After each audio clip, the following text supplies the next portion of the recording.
Hello, fellow humans. I am coming to you today because I'm really concerned about this whole internet censorship stuff.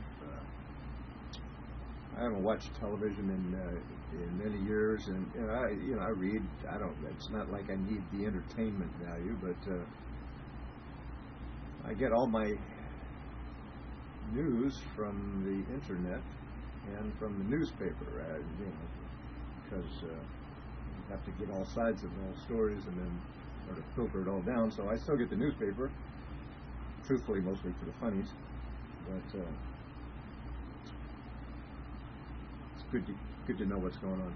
At any rate, this whole Alex Jones situation. Alex Jones wasn't the first one to be basically disappeared. But there was Brian over at High Impact Flicks, very, very good channel. It just all of a sudden disappeared for no reason, basically. They gave him a bogus reason with absolutely no supporting facts, and just took down years' worth of work.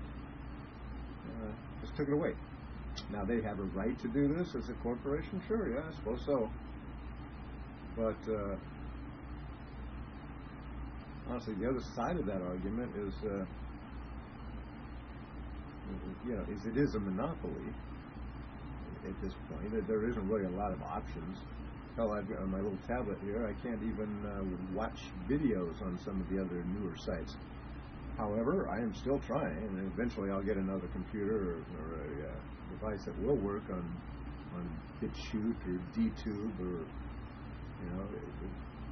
I guess that's my point, is that people need to really step up to the plate and develop alternatives, use alternatives, encourage, support alternatives, and really show these people that they cannot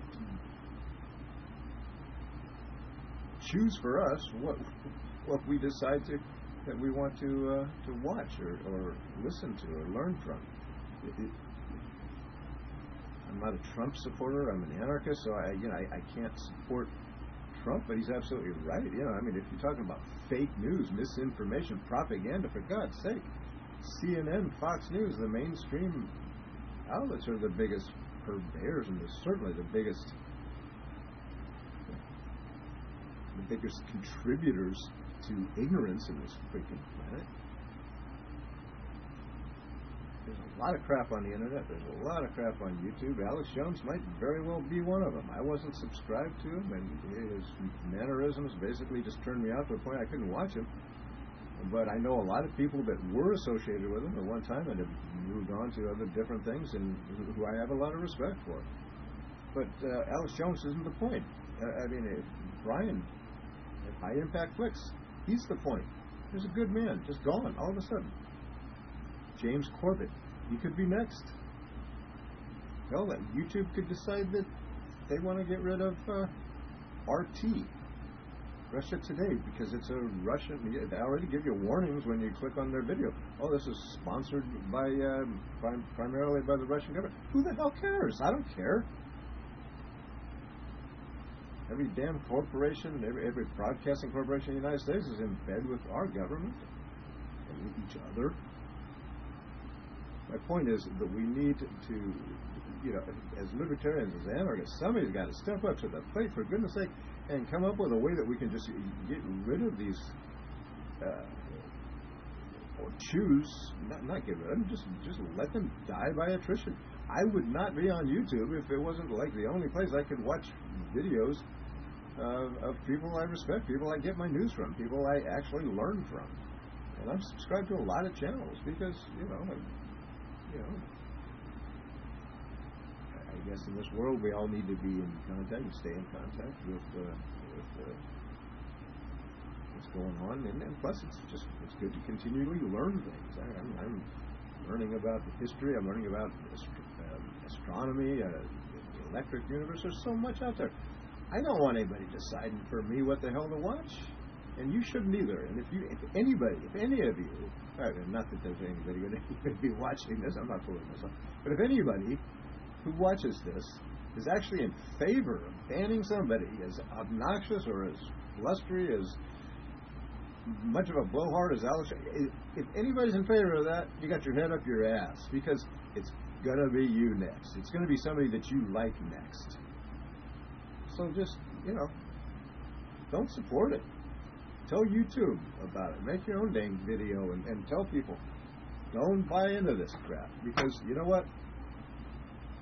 We don't need them to babysit us, just like we don't need governments to babysit. Oh, and that's another point. I thought of this today, and I just want to make a quick aside, because I live in this central western St. Pete area of Florida, where they had this stand your ground shooting recently, where this idiot decides he's going to be a little self-imposed authoritarian parking police Nazi, and decides he's going to walk up to this car who's parked illegally in a freaking handicap spot in a place where there's tons of other places she could have parked, yeah, but so could a handicapped person could have parked right next to the door, so it wasn't an issue. But the point is that this little self-imposed authoritarian is going to start telling these people what to do, because he's got the power of the freaking law behind him. He's got the dang law telling him, oh, these people are criminals, so I should stand up. Bullshit. Mind your own goddamn business, for goodness sake. The guy shouldn't have come out and pushed him. No, that's escalating something to a point of physical violence. Yeah, the guy was just screaming at his old lady. The guy should have got right in his face and intimidated his ass. But honestly, you can trace it all back to authoritarianism. You can trace it all back to laws. You can trace it all back to government. Because if it wasn't for stupid governments and their stupid freaking handicap law, parking laws, and all this bullshit, you wouldn't have had the situation at all.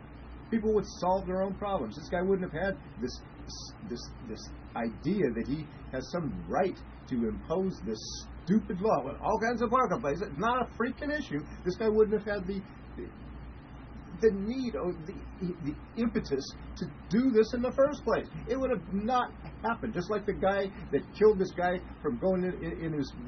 This happened in Clearwater too, for that matter. The guy killed the guy for going into his backyard after he had told him so many times, and the guy was doing drugs and all this guy, and the guy just wanted to keep him out of it. But no, the government says you can't put in a freaking fence to keep people out, 3-foot fence. The guy could step right over it. So years and years ago, he got lots of calls to the cops. End up big confrontation. The guy gets plugged with 7 rounds because he threatened his old lady. The guy was just pushed to a point. He was just, in his mind, he was standing his ground. But no, he's in prison because, he killed some big freaking gangbanger in the backyard who refused to, just actually get out of his freaking yard. That's stand your ground doesn't apply in that. But it all goes back to the government telling you what you freaking can do, what you can't do, when there ain't no goddamn reason why they should be saying anything to anybody. That's the crux of the matter. Anyway. Stand up to censorship, damn it. Bye. Talk to you some other time.